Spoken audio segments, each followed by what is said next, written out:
Merci. En fait, c'est assez cool parce que tout a vraiment commencé ici, à Grenoble École de Management. Alors, pas dans cet amphi, parce que nous, on avait encore l'ancienne amphi, mais ça a commencé ici à Grenoble École de Management où je faisais mes études, en fait. Et puis, j'ai eu la chance de partir à l'Université d'Ottawa pour suivre des cours. Et dans le cadre du programme que je suivais, j'ai travaillé pendant 6 mois sur un projet de consulting avec une société qui s'appelle Shopify et qui édite une solution e-commerce. Et en fait, ça m'a permis de réaliser 2 choses. La première, c'est que j'avais envie de travailler dans l'e-commerce, c'était fun, c'était au croisement entre finalement mes formations en marketing et en stratégie, et puis aussi de mon goût pour le web. Mais surtout, ce dont je me suis rendu compte, c'est que j'avais absolument aucune expérience dans le domaine, nada. Et du coup, je me suis dit, comment je vais faire pour trouver cette expérience dont j'ai besoin pour moi qui voulais entreprendre. Alors, avant de partir à la recherche de cette expérience, je me suis dit, l'expérience, qu'est-ce que c'est au fond?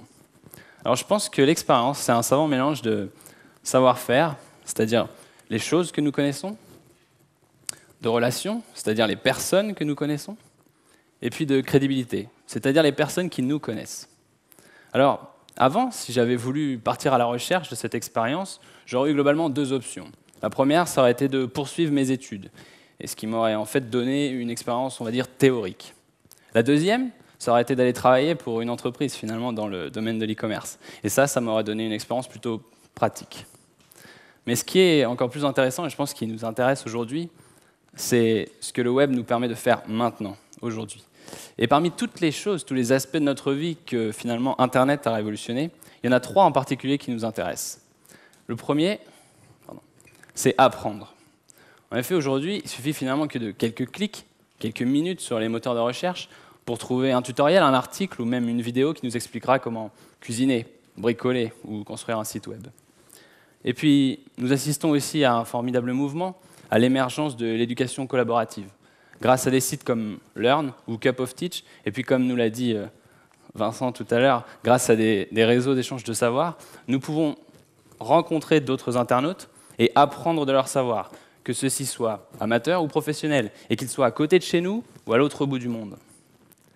Et puis, il y a aussi les fameux MOOC, ou MOOC, comme vous voulez, qui ont été abordés à plusieurs reprises aujourd'hui. Grâce à des sites comme edX ou à l'application iTunes U, nous pouvons aujourd'hui suivre les cours des plus grandes universités sans bouger de chez nous. Et peut-être que vous me direz que finalement, le savoir dont vous avez besoin pour progresser ou pour vous former une expérience n'est pas encore disponible en ligne. Mais j'aimerais vous dire quand même que nous sommes dans ce qui s'appelle aujourd'hui, et que vous connaissez sûrement, l'ère du big data. Et que chaque minute, soyons clairs, chaque minute, de chaque heure, de chaque jour, il y a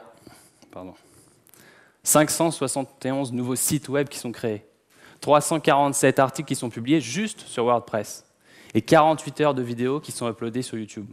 Alors oui, peut-être que ce dont vous avez besoin n'était pas encore en ligne avant le début de cette présentation, mais à mon avis, il le sera ce soir quand vous rentrerez chez vous.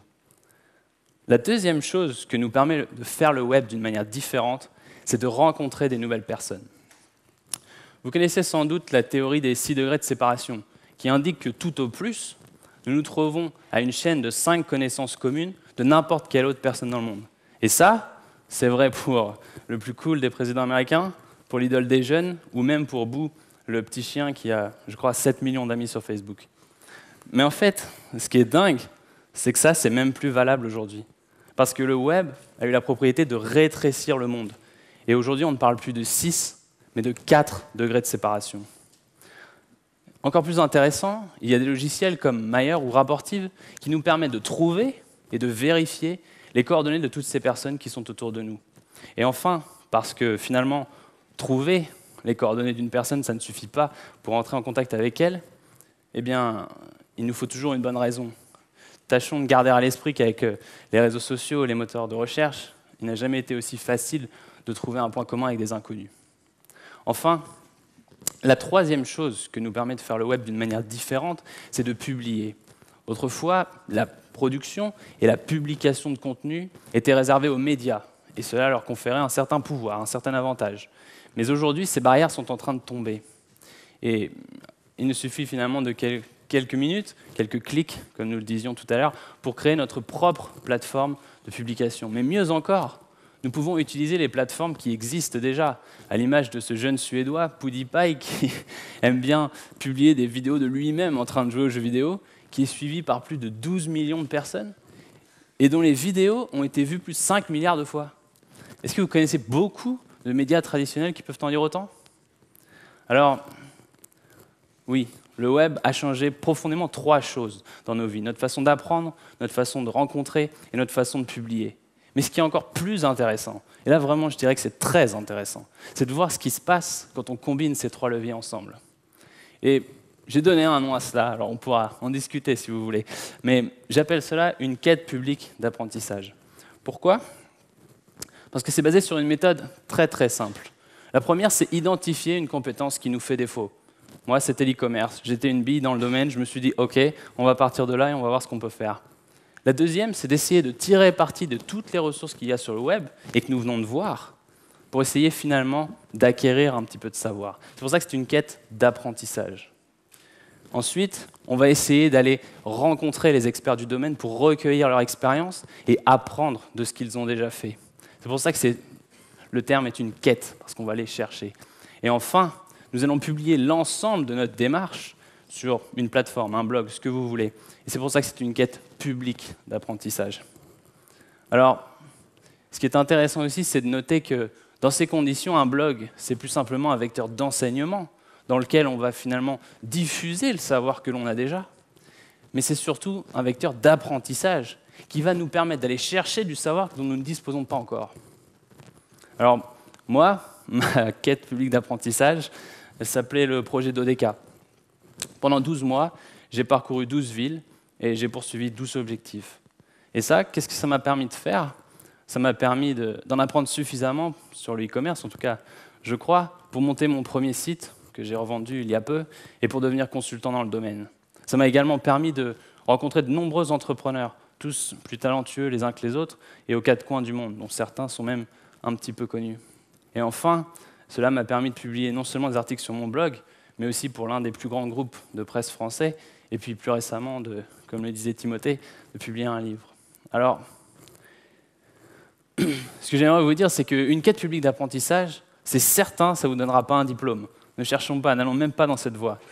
Ça ne vous donnera pas non plus une nouvelle ligne sur votre CV. Mais par contre, ce que ça peut vous donner, c'est un savoir-faire, un réseau et une crédibilité. En somme, une expérience unique qui va vraiment venir se substituer à votre CV et qui sera la raison pour laquelle on aura envie de travailler avec vous.